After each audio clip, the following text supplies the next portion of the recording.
suis à toi. Chaque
Quand même que nous sommes beaux ce matin, n'est-ce pas? Qui a le dernier mot? Jéhovah, le dernier mot. Qui a le dernier mot?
Alors, à tout Seigneur, tout honneur, nous voudrons être reconnaissants à Dieu, notre Créateur, qui nous a permis de nous retrouver en ce jour pour, en tout cas, célébrer la journée du MEB.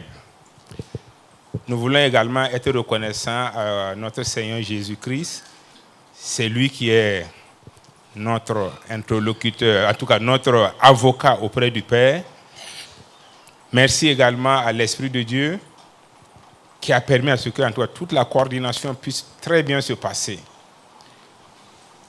Alors aujourd'hui, c'est la journée du MEB, c'est en différé pour ce qui concerne notre assemblée. Après avoir reconnu ce que Dieu a accompli pour nous, une année durant, les choses se sont très bien passées, malgré tout ce que nous savons, malgré le contexte dans lequel nous avons vécu, Dieu a été fidèle. Il nous a dit dans sa parole, quoi que nous fassions, il est avec nous jusqu'à la fin du monde. Une année entière s'est passée, en tout cas nous ne pouvons que lui dire infiniment merci. Nous voulons également, au nom du bureau, dire merci aux responsables de l'Église. En général, quand on vous charge, on ne dit pas merci. Mais quand on vous charge et que la charge est pour une bonne cause, nous pouvons vraiment dire merci à nos responsables spirituels qui ont imaginé que le bureau est à mesure de conduire l'ensemble des hommes pour appuyer l'Église dans sa mission. Je voudrais demander au pasteur Enoch Kaboré et pasteur Fidèle Wangre de bien vouloir se tenir debout.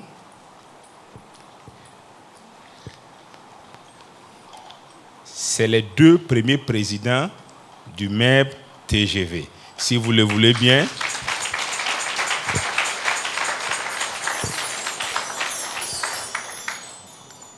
Alors, tout ce que vous voyez que le MEB essaye de réaliser, tout ce que vous avez apprécié de positif durant cette semaine, cela a à mettre à leur actif.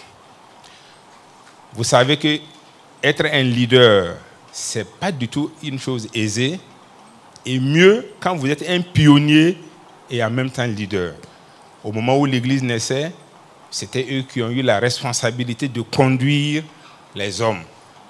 Aujourd'hui, ils ont tracé un boulevard, nous nous sommes engagés gaillardement, mais il faut reconnaître que c'est eux qui ont accompli vraiment ce travail. Merci beaucoup. Vous pouvez vous rasseoir. Alors, le mardi, comme nous sommes en journée du MEB, le mardi, ceux qui étaient là, je crois qu'on a eu un débat assez intéressant pour ce qui concerne le MEB. Ceux qui n'ont pas pu être là, c'est vraiment regrettable. Je ne peux pas vous faire le résumé. Il fallait être là. Mais aujourd'hui, ce que je voudrais que nous parlions, ce n'est pas véritablement qui doit être au MEB. Nous voulons savoir qu'est-ce que le MEB peut faire pour appuyer l'Église. C'est vraiment une journée de réflexion parce que la mission première de l'Église, si je ne m'abuse, c'est la grande commission que Jésus nous a laissée. Allez partout, faites des disciples, baptisez-les au nom du Père, du Fils et du Saint-Esprit. Comment aller acquérir ces disciples?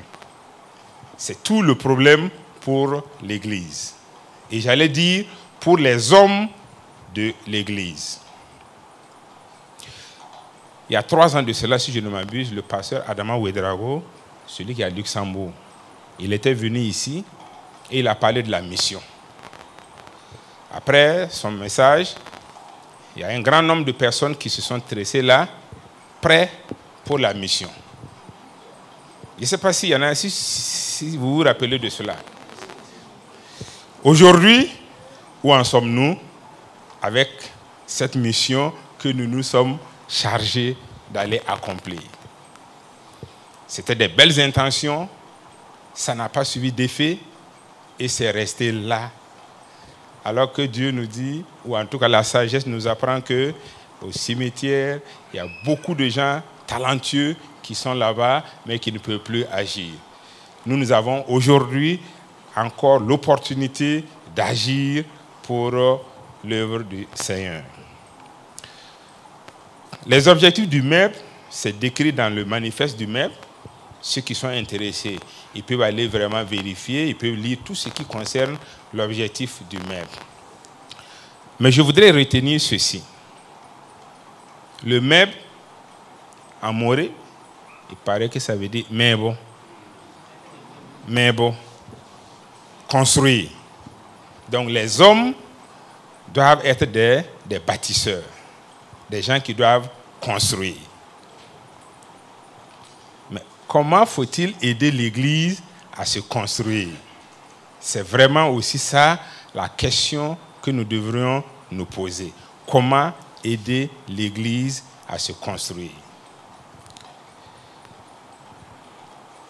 Le génie militaire a c'est un slogan. Parfois détruire, souvent construire, mais toujours bâtir. Il va falloir que peut-être au niveau du MEP, nous essayons de détruire certains stéréotypes qui sont là, qui disent le MERCA ne doit pas faire ci, le MERCA ne doit pas faire ça. Ça nous limite. Vous entendrez un peu partout, le protestant n'a pas la prétention à la richesse du monde. Quand vous voyez le monsieur le mieux débraillé, c'est généralement un protestant. Parce que c'est ainsi qu'il va attendrir le cœur de Dieu pour qu'il puisse accéder au ciel. Si nous ne cassons pas ces barrières, ça va être un problème pour nous chrétiens d'avoir accès à la richesse pour pouvoir aider l'Église. Lorsqu'on me dit, aujourd'hui, qu'est-ce qu'on peut faire dans notre monde d'aujourd'hui si on n'a pas des hommes capables de soutenir d'abord intellectuellement l'Église, matériellement, sur le plan des ressources humaines, et si on n'a pas les finances, je me pose la question, comment pourrions-nous aller dans notre Judée, dans notre Samarie, à l'extrémité de nos terres, pour pouvoir conquérir des âmes pour le Seigneur? Ça va être difficile. Je crois qu'aujourd'hui, il est assez utopique d'aller s'arrêter au bord de la route avec un porte-voix pour dire que Jésus sauve et quelqu'un va vous écouter. S'il ne vous traite pas de fou, en tout cas, il va passer son chemin parce que vous n'êtes plus dans le contexte de parler ainsi du Seigneur aux gens. Ça a fait son époque, ça a marché. Aujourd'hui, ça ne peut plus être vrai. De par mes activités professionnelles, je traverse beaucoup les villages. La maison de Dieu, la moins présentable dans un village, c'est toujours AD. C'est un banco, c'est fendier. Vous avez un bois en fourche qui soutient souvent le mur pour que ça ne tombe pas. Moi, je me pose la question, si je suis dans ce village et ce pasteur vient me dire, si tu viens à mon Dieu, tu seras bien. C'est compliqué parce que ce que je vois dit le contraire de ce que tu es en train de me dire. Je crois que le MEP devrait quand même se poser des questions, essayer de trouver des ressources. J'ai dit bien, essayer de trouver des ressources pour que nous puissions soutenir l'Église. À ce que je sache, le MEP n'est pas une association hors Église. Le MEP est dans l'Église. Et le MEP doit soutenir l'Église. Lorsque je parle de soutenir l'Église, je ne parle pas de soutenir le train de vie d'un pasteur, ni le train de vie de quelques groupes de personnes. Parce que l'Église, certes, est représentée ou dirigée par des pasteurs, mais ce n'est pas à eux, pas en eux nous investissons. Nous voulons investir pour que l'Église puisse connaître un accroissement et atteindre les objectifs que Dieu nous a appelés à atteindre.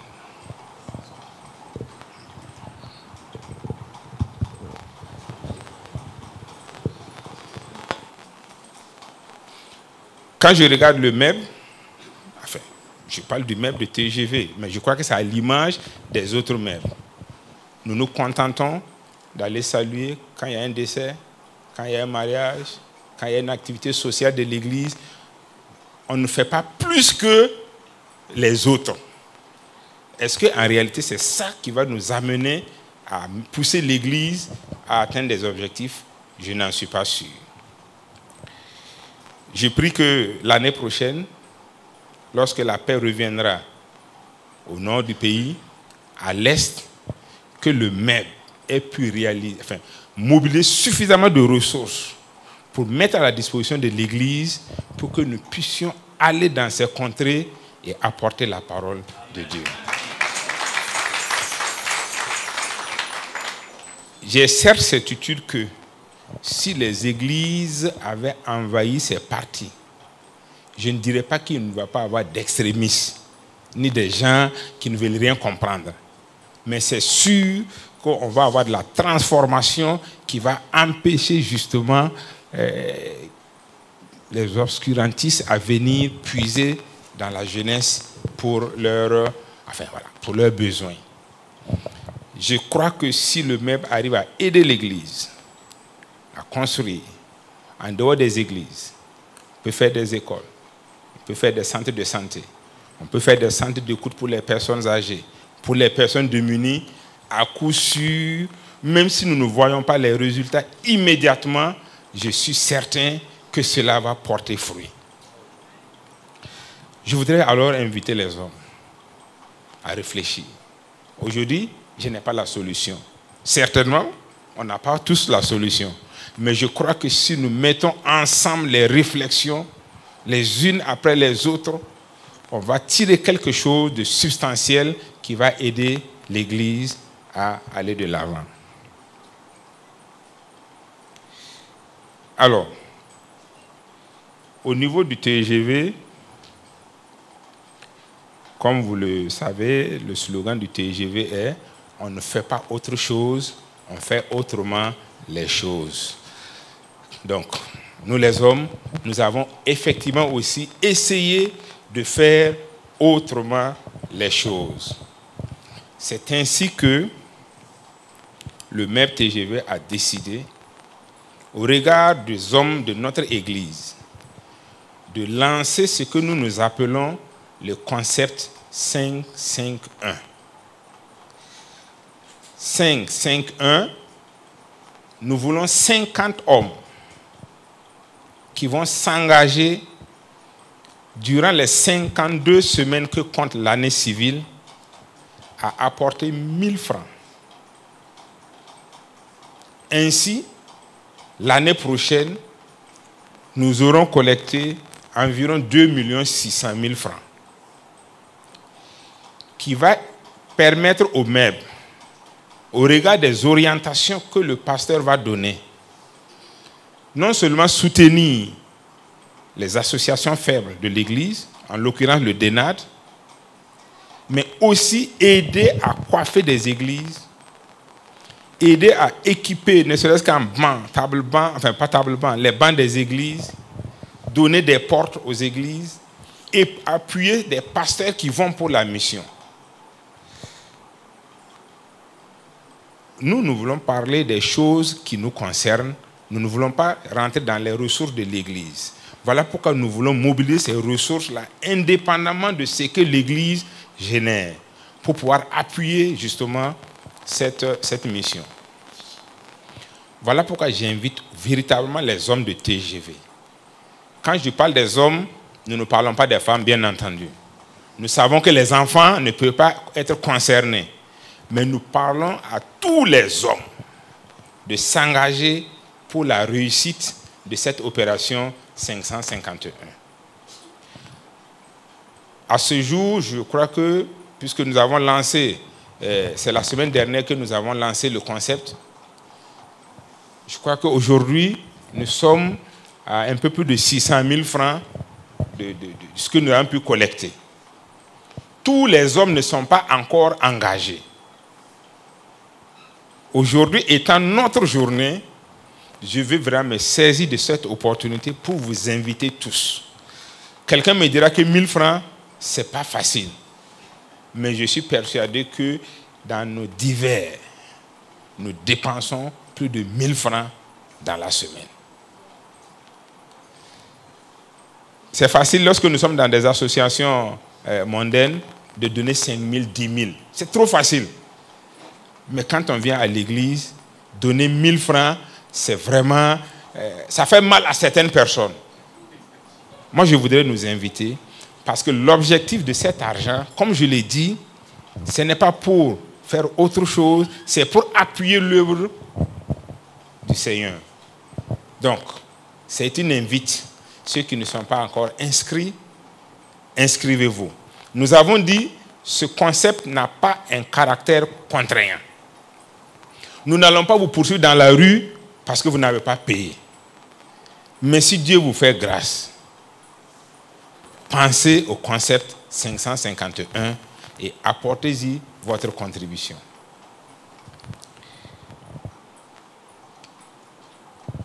Nous allons aujourd'hui, à l'occasion de la journée, de façon symbolique, inviter le bureau, pas tous les hommes d'abord, inviter le bureau à donner de façon symbolique les 1000 francs pour ce dimanche bien précis.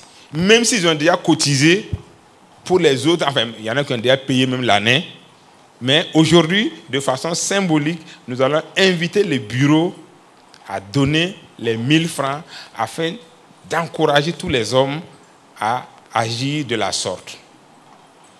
Ceux qui sont intéressés par ce concept verront le frère Dipama à la sortie du culte. Certainement, si vous donnez 1000 francs, vous n'allez pas avoir un reçu de 1000 francs. On va comptabiliser ce que vous allez faire dans le mois, dans le trimestre, et on vous donnera une quittance en fonction de ce que vous aurez cotisé.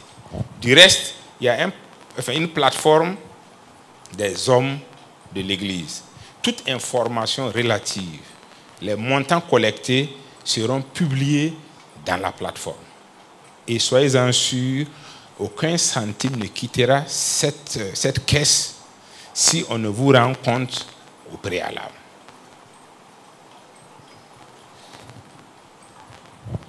Je vais juste m'arrêter là et demander à Simeon, le bureau va faire le geste des 1000 francs. Pendant ce temps, je profite de présenter le bureau local du MEB. J'avais sorti un billet de 1000 francs, ce n'était pas joli. Simeon m'a dit qu'on ne peut pas mettre des faux billets. Donc, il m'a prêté un joli billet de 1000 francs. Voilà.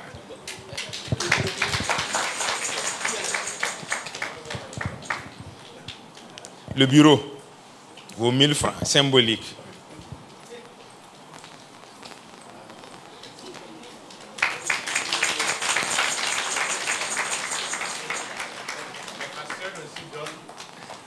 Ah. Les 1000 francs symboliques. Ah, merci.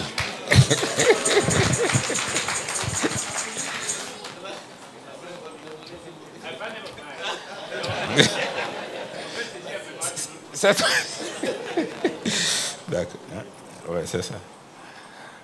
Alors, on va demander au pasteur Innocent Kabori, qui est le pasteur du MEP, puisque c'est lui qui chapeaute en tout cas le MEP, de prier pour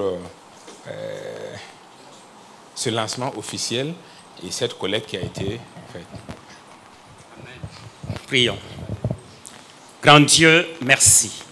Merci pour cette somme qui a été collectée. C'est symbolique, mais à tes yeux, notre Dieu, cela a du prix, parce que tu vas encore agir à travers ce qui a été fait pour que, Seigneur, notre Dieu, cette vision puisse véritablement porter des fruits à la gloire de ton nom.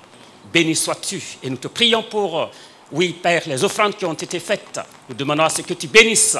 Bénis tous ceux qui ont participé. Même ceux qui n'ont pas participé, tu connais pourquoi ils n'ont pas participé. Pourvoir à leurs besoins. Tu es riche et nous nous attendons à ta bénédiction. Bénis ton peuple au nom de Jésus-Christ. Amen. Alors, à l'occasion de la journée, de notre journée, nous nous sommes permis d'inviter un certain nombre d'églises. Alors, je ne les connais pas tous, mais je crois que nous avons invité le maire du Temple Emmanuel. Je ne sais pas s'ils sont là, s'ils peuvent se tenir debout.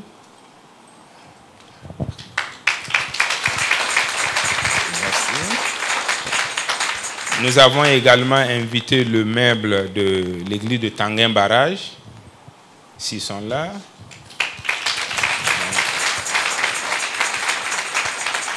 Merci.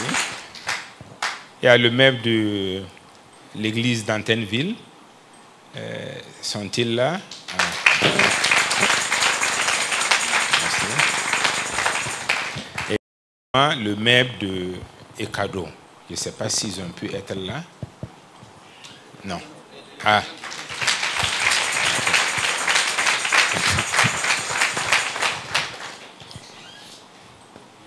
Il y a le sage chinois qui dit: il y a un réel plaisir de recevoir des amis qui viennent de loin. Merci d'être venu nous rendre visite.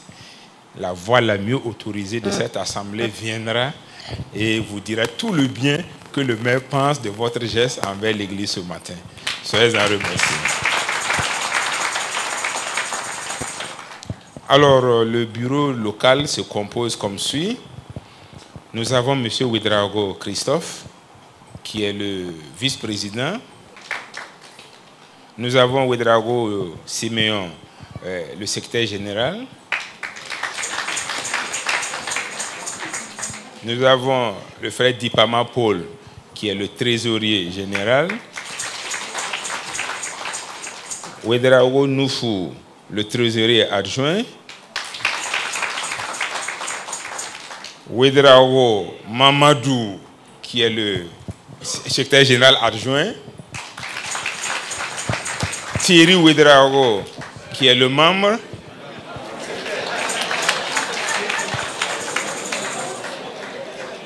Badini Pierre, qui est le second membre. Et moi, c'est Zinsoni Kounagouré, je suis le président. C'est Siama que j'ai fait. Il y a beaucoup de Ouedraogo. Bon, j'ai pas mal parlé de Pierre, mais comme c'est vrai, c'est un Yarga, mais bon, il me fait manger du riz gras, donc je peux pas mal parler de lui. Donc voilà un peu l'équipe qui jusque-là essaie de manager les hommes de cette assemblée. Nous savons que c'est une responsabilité qui n'est pas du tout facile, surtout les membres des églises, en tout cas peuvent en témoigner. Dans vos prières, soutenez-nous. Nous sommes une église assez jeune. Le coaching de ces hommes n'est pas du tout facile. Merci beaucoup et je souhaite une très belle journée à tous et à toutes au nom de Jésus.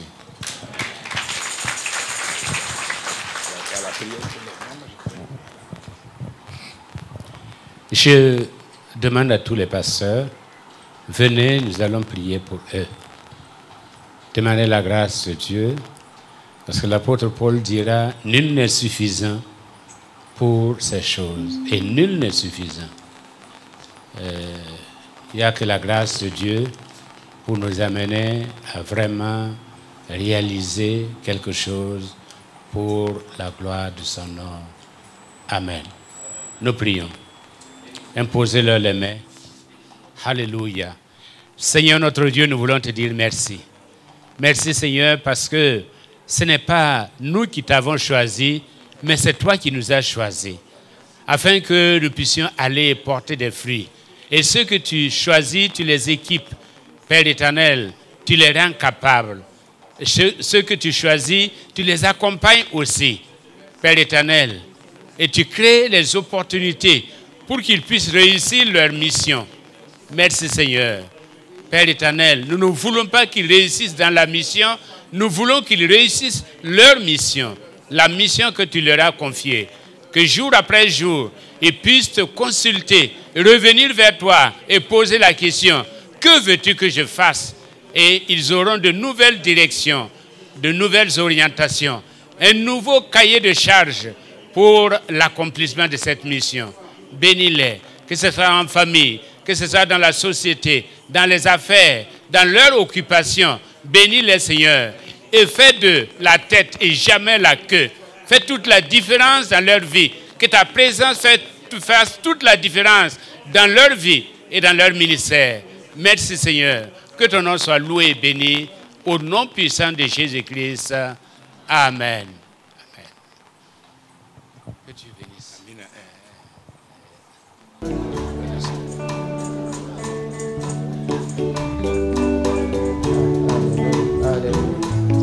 Makwisiye, Loromba Seba, Manda Kilmamba Nenge. Makwisiye, Loromba Seba, Manda Kilmamba Nenge. Mam Senko Sura, Mam Devda Razana. Taswitan Yetem Devda Ye, Mam Devda Manenge. Tayetem Levego Watu Kati Beka Arzatu.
Bye.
Sache quand même que vous avez connu Christ. Amen. Que le nom de l'Éternel soit béni. Je vais répéter ce que j'ai dit vendredi soir, parce qu'on me l'a dit dans la semaine à la Fatiha. Je vois Job qui rit. Merci parce que tu es d'accord avec moi. C'est un âne. Il a fait plus d'une semaine sans boire ni manger. Et puis, on lui apporte du foin et de l'eau. Et l'âne regarde le foin, il regarde l'eau. Il regarde le foin, il regarde l'eau. Et il tombe raide, mort. Il y avait la nourriture, il y avait l'eau, mais il a refusé de manger et il est mort. Donc ce matin, vous aurez la nourriture, vous aurez l'eau. À chacun sa responsabilité de manger ou de mourir. De s'alimenter ou de se laisser mourir. Alléluia. Awabisan, awabisan, wenam guama yawabisan, bilemengese layam naya, di wenam guama yawabisan, awasidu,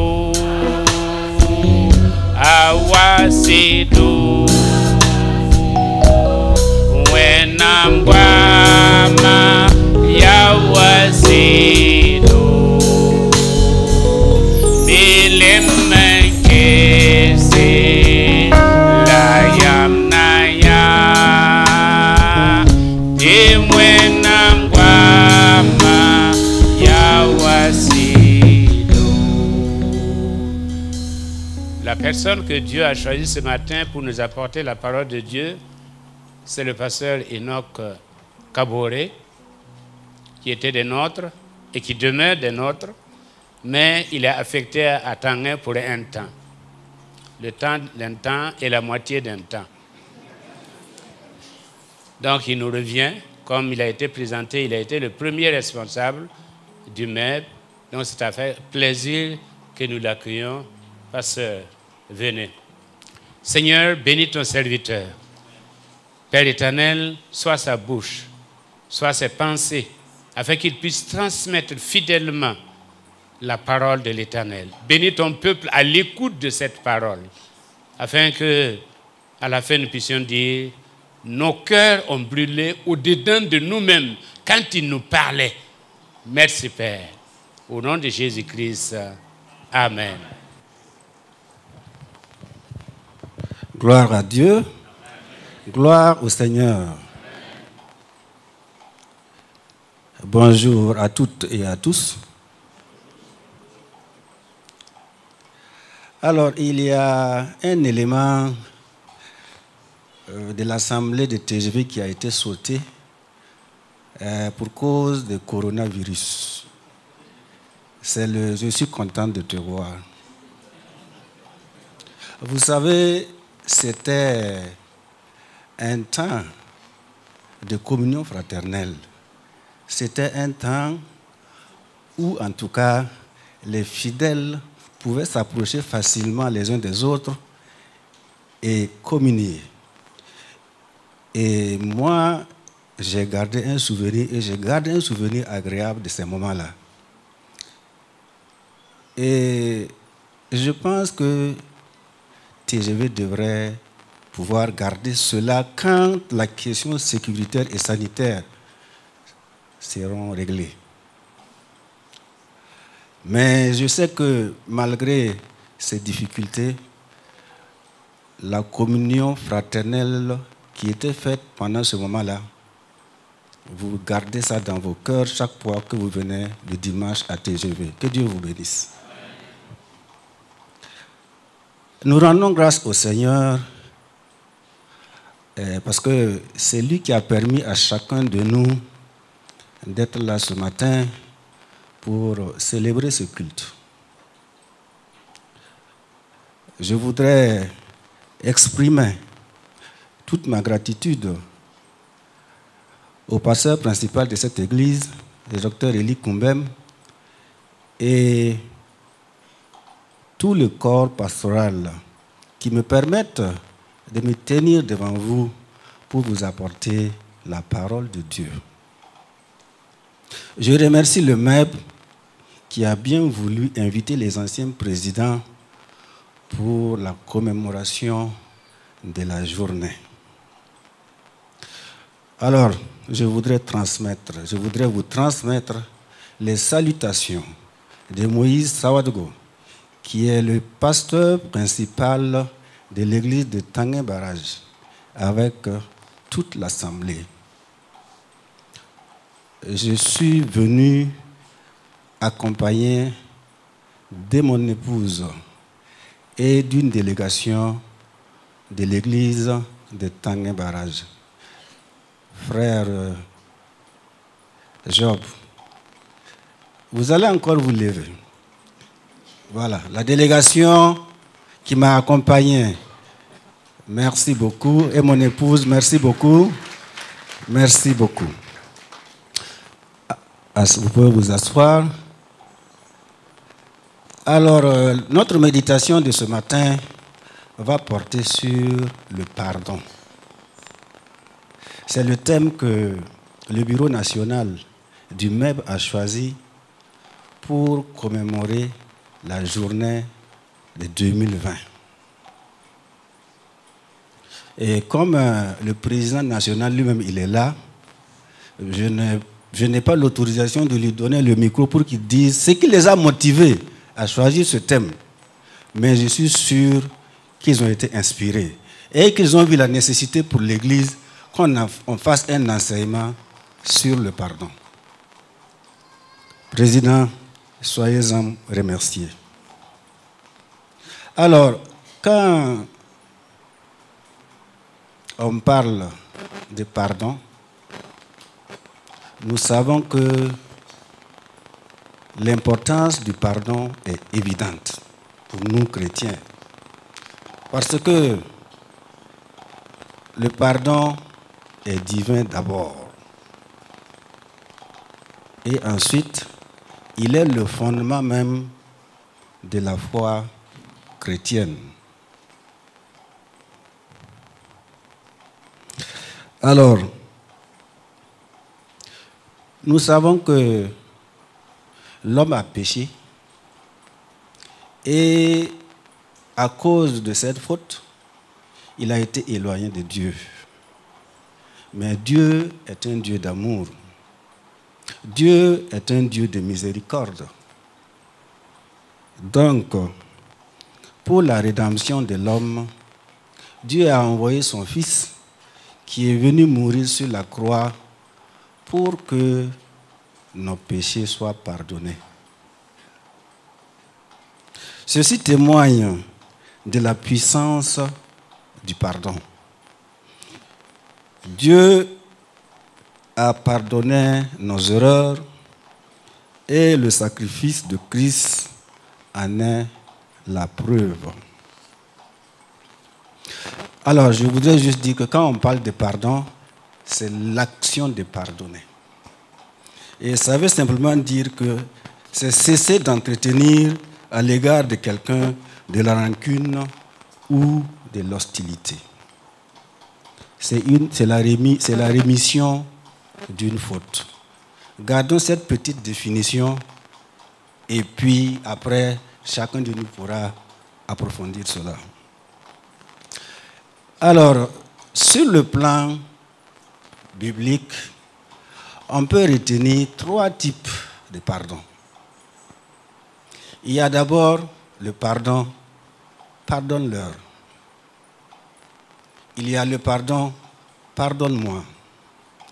Et il y a le pardon, pardonne-toi. Le premier pardon, nous pouvons le trouver dans Luc chapitre 23, verset 34, où Jésus a demandé à Dieu le Père de pardonner ceux qui étaient en train de l'amener pour crucifier. Il a dit, pardonne-leur parce qu'ils ne savent pas ce qu'ils font. Mais ce pardon-là nous concerne tous, parce qu'après, ça veut dire que tous ceux qui ont reconnu Jésus comme Sauveur et Seigneur ont eu le salut, ils ont été pardonnés.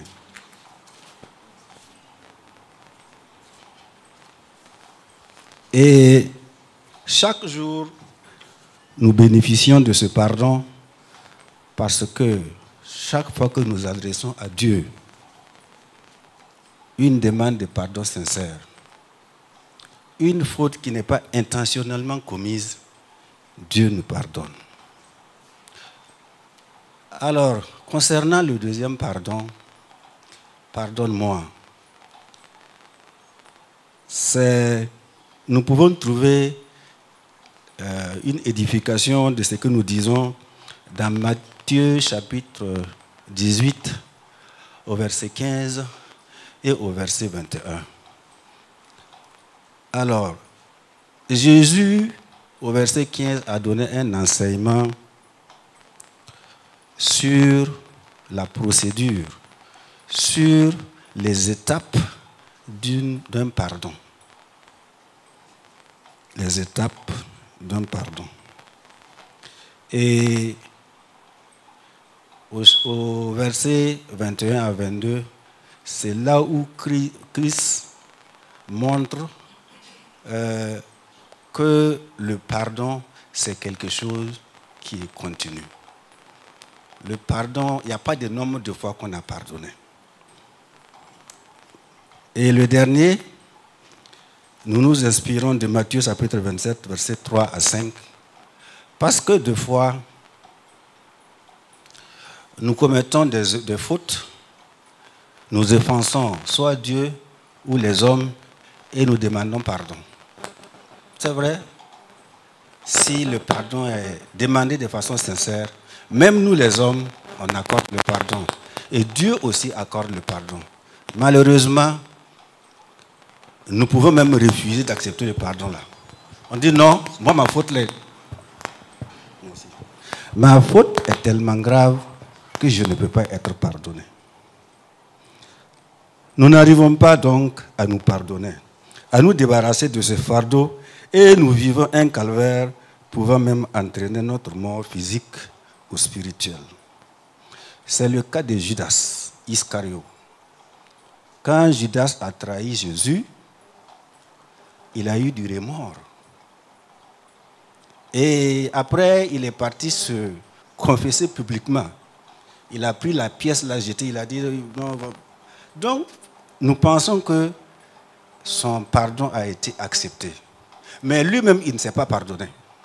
Donc, il est parti se pendre. Donc, vous voyez que c'est quelque chose que nous pouvons traîner devant nous qui peut être un handicap pour nous. Alors, si nous voyons les trois types de pardon, le pardon que le maître a décidé de traiter, c'est comment pardonner un frère en Christ qui s'est rendu coupable à votre égard. Comment pardonner un frère en Christ qui s'est rendu coupable à votre égard? Nous allons lire dans Matthieu chapitre 18, versets 21 à 22. Et je voudrais demander au président du MEP TGV, le frère Zensounou, de bien vouloir lire le passage. Alors, Pierre s'approcha de Jésus et lui dit, « Seigneur, combien de fois pardonnerai-je à mon frère lorsqu'il péchera contre moi?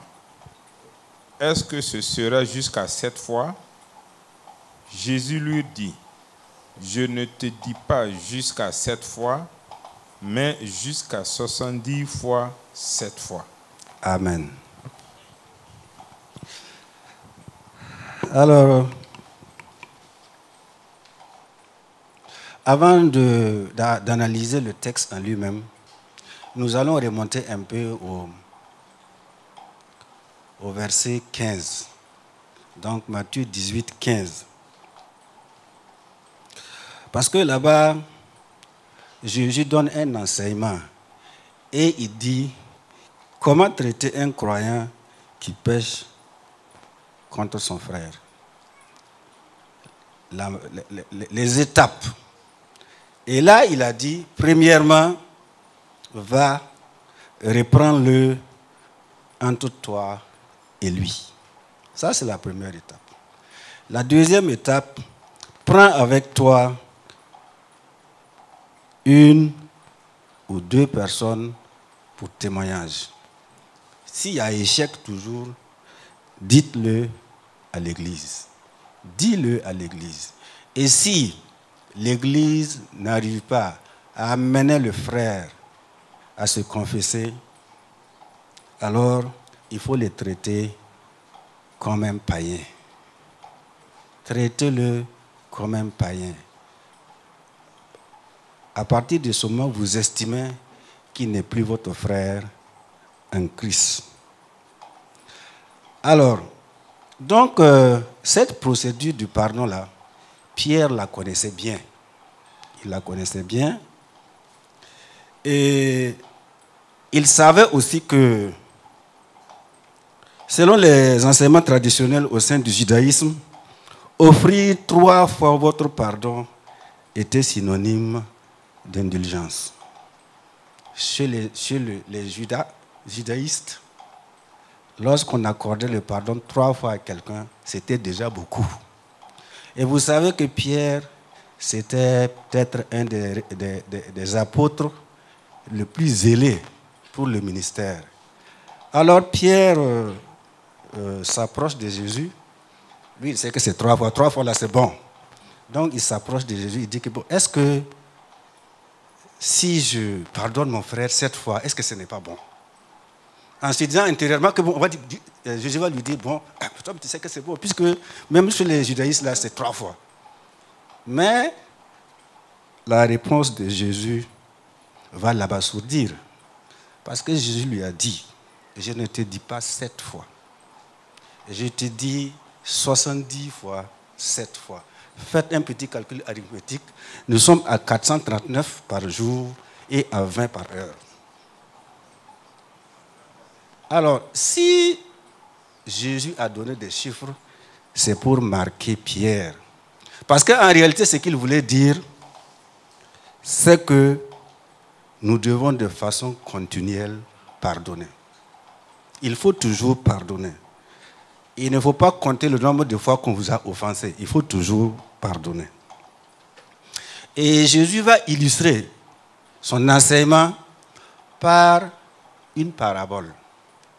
La parabole du serviteur débiteur que vous trouverez dans Matthieu chapitre 18, versets 23 à 35. Là-bas, Jésus va montrer que nous devons agir les uns envers les autres comme Dieu agit envers nous.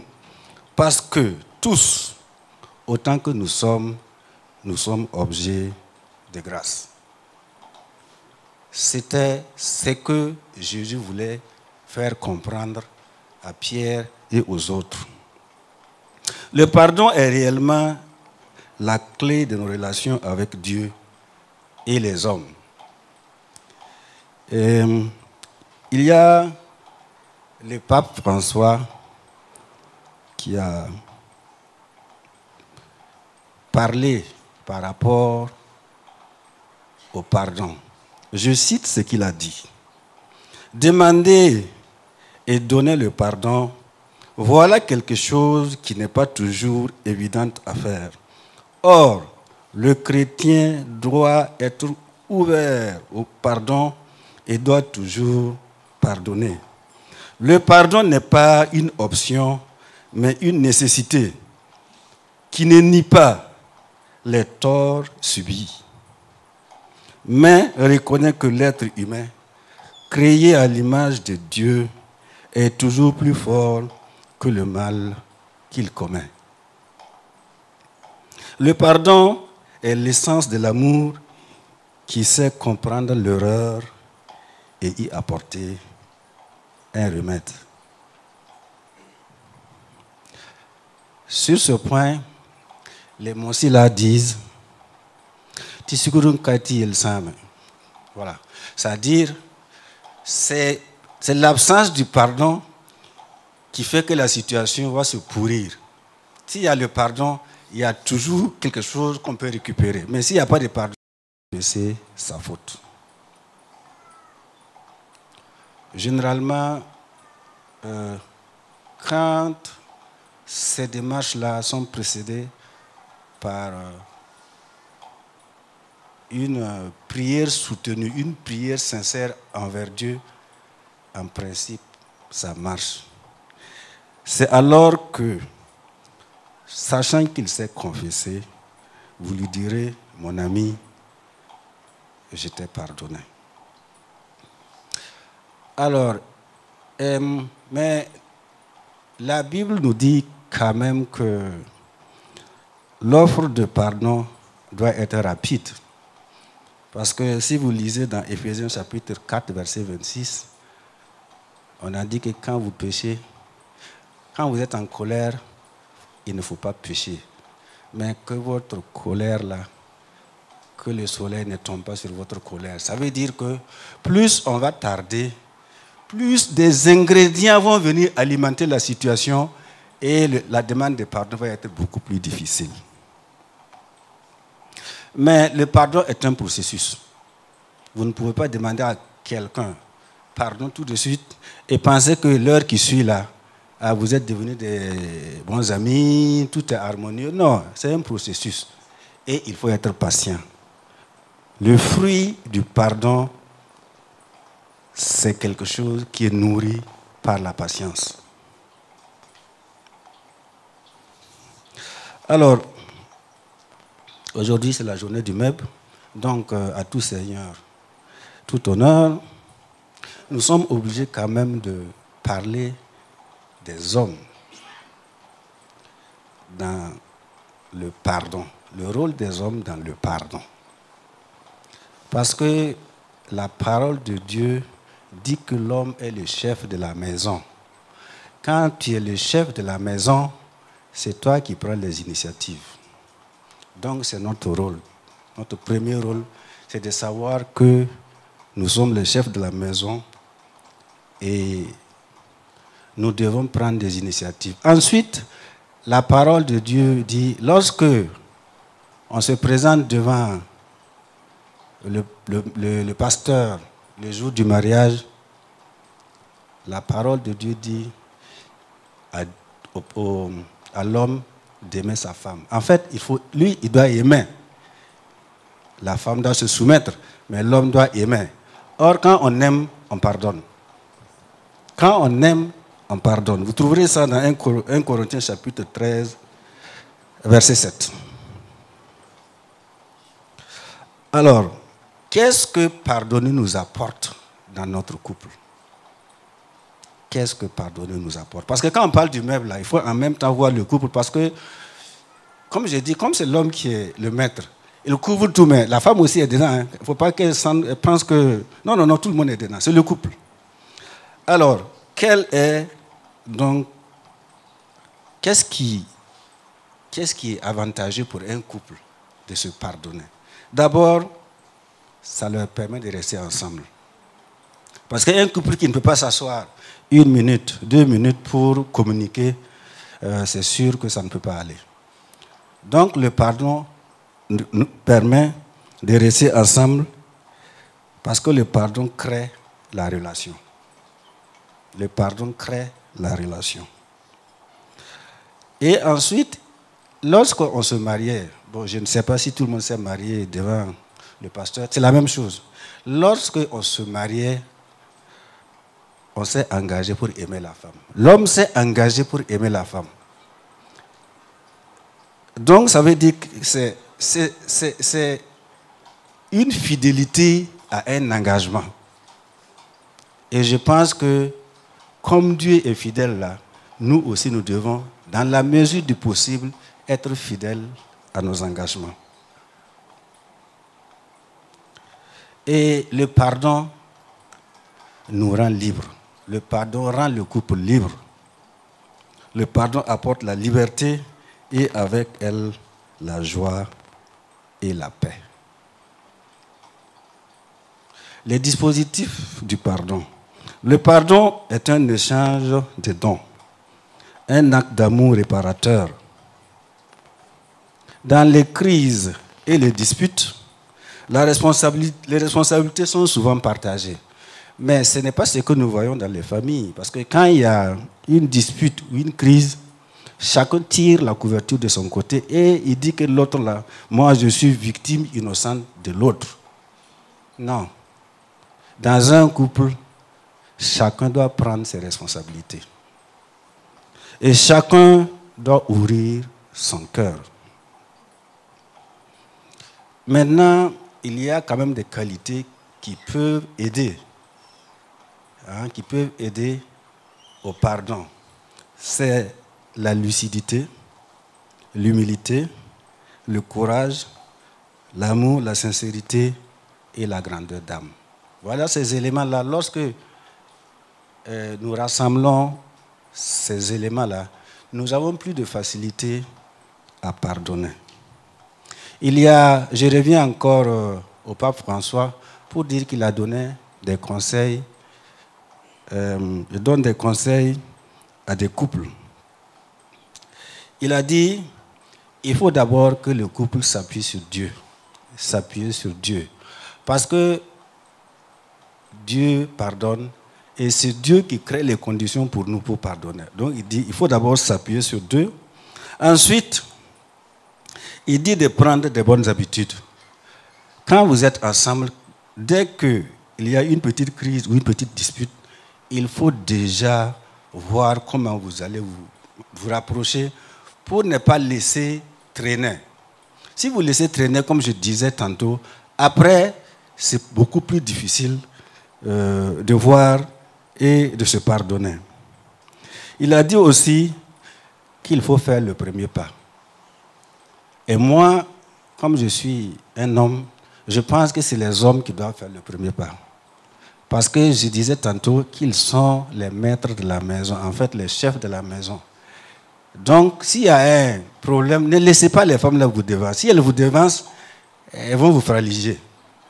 Elles vont vous fragiliser. Donc, faites le premier pas.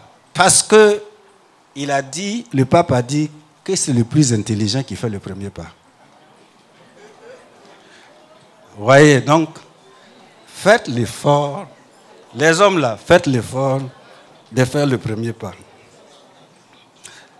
Ensuite, il faut prendre la mesure du temps. La mesure du temps là, ça veut dire que c'est ce que j'expliquais tantôt. Le pardon, c'est un processus. Donc, il faut aussi compter avec le temps. Il faut être patient. Sinon, ça ne peut pas aboutir. Ensuite, il a dit de ne jamais se disputer en présence des enfants ou en présence d'étrangers à la famille, des personnes étrangères à la famille. Parce que, vous savez, les disputes, là, quand il y a certaines oreilles qui ont entendu vos disputes, ça devient compliqué. Et le problème est dehors. Et comme le problème est dehors, maintenant, c'est beaucoup plus compliqué de se rapprocher pour obtenir le pardon. Il a dit aussi de ne pas négocier le pardon. Le pardon est gratuit. Le pardon est gratuit. Pas de chantage. Pas de chantage. Non, bon, écoute, non, il n'y a pas de chantage parce que le pardon est gratuit. Ensuite, il dit de ne pas changer son regard sur l'autre. Ce n'est pas parce que mon épouse m'a offensé que je vais maintenant la regarder comme une diablesse. Non. Non. Elle n'a pas changé, c'est toujours elle. Mais il y a quelque chose qui est venu intervenir pour que, de façon momentanée, vous soyez en brouille. Voilà. Et là-dessus, il y a un ancien président des États-Unis qui a dit, je le cite, « Notre couple n'a pas de problème de disputes majeures. Parce que je considère que mon épouse a toujours raison. Lui, il considère que son épouse a toujours raison. Alors, essayez d'expérimenter la démarche et on se donne rendez-vous l'année prochaine pour faire l'évaluation. Alors, aussi longtemps qu'un chrétien ne peut pas pardonner à un autre, sa relation avec le Père est interrompue. Il a beau prier, sa prière n'est pas exaucée. Matthieu 6, 15. Il se prive de la présence de Dieu, de la joie du salut et de celle du pardon, ainsi que des multiples bénédictions de la communion fraternelle. Il y a beaucoup à perdre. Le refus de pardonner est une terrible prison dans laquelle beaucoup de chrétiens ont croupi pendant des années, dans l'amertume, les accusations et la justification de soi. On ne sort pas de cette prison, on ne sort de cette prison que lorsqu'on confesse la dureté de son cœur à Dieu et que l'on pardonne au frère ou à la sœur. Puisse Dieu nous donner de vivre une vie de pardon, un cœur qui pardonne, un cœur qui accepte le pardon. Je vous invite à vous tenir debout et nous allons prononcer le Notre Père, que tout le monde connaît ici, le Notre Père. Que ton nom soit sanctifié, que ton règne vienne, que ta volonté soit faite sur la terre comme au ciel. Donne-nous aujourd'hui notre pain de ce jour. Pardonne-nous nos offenses, comme nous aussi nous pardonnons à ceux qui nous ont offensés. Ne nous mène pas dans la tentation, mais délivre-nous du mal, car c'est à toi qu'appartiennent au siècle des siècles le règne, la puissance et la gloire. Amen. Que chacun demande à Dieu de lui... Asseyez-vous. Merci. Que chacun demande à Dieu de lui pardonner ses offenses, tout en s'engageant de pardonner aussi ceux qui lui ont offensé. Que Dieu vous bénisse.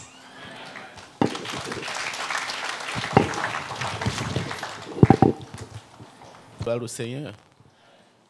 Rendons grâce à Dieu pour ce beau message. Nous allons demander au président du MEB national de prier pour ce message.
D'abord, je vais demander au frère Emmanuel Kalkundo, diacre principal de l'église de Gongwe, mais il n'est pas venu en tant que...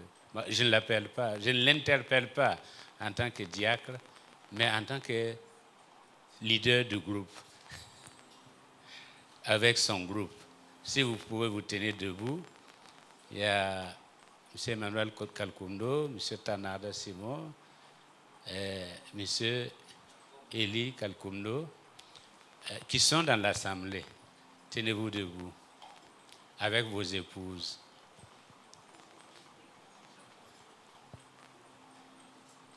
Merci beaucoup. Merci. Que Dieu vous bénisse.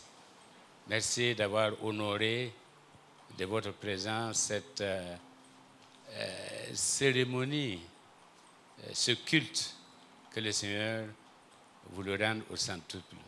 Aux autres délégations qui sont venues et qui ont déjà été présentées, soyez les bienvenus. De toute façon, vous êtes dans la maison de votre Père. Donc, il n'y a pas de problème. Que Dieu vous bénisse. Nous allons demander au MEP national. Vous êtes venu en bureau. Donc, dites-nous qui est qui et qui fait quoi. Barakwanam.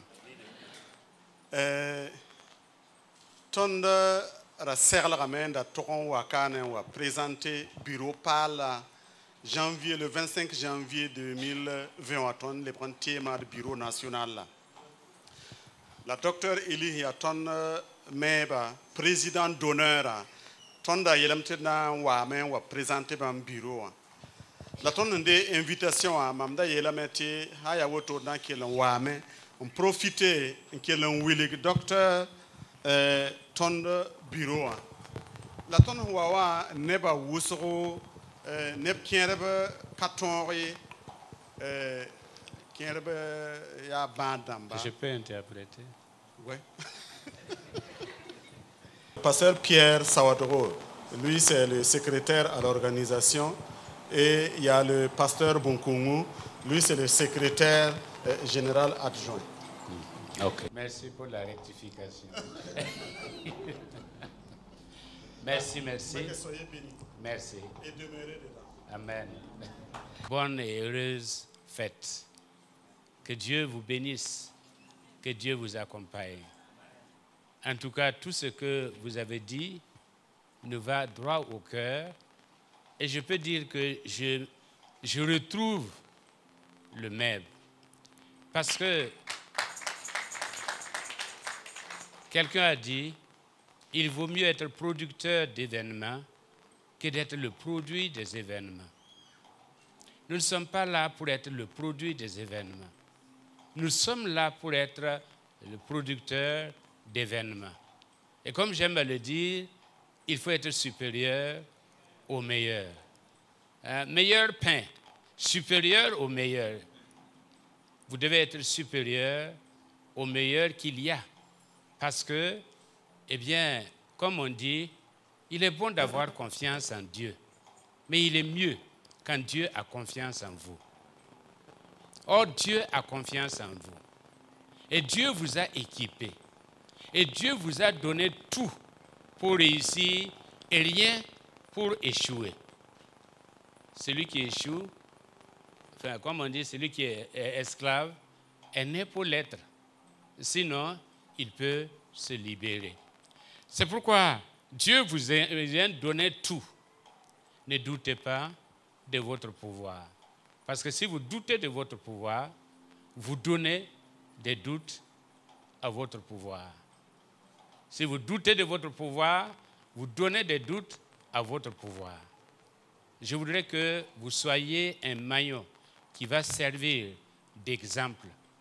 De toute façon, la révolution ne se fait pas en masse. La révolution commence par une ou deux personnes pour atteindre tout.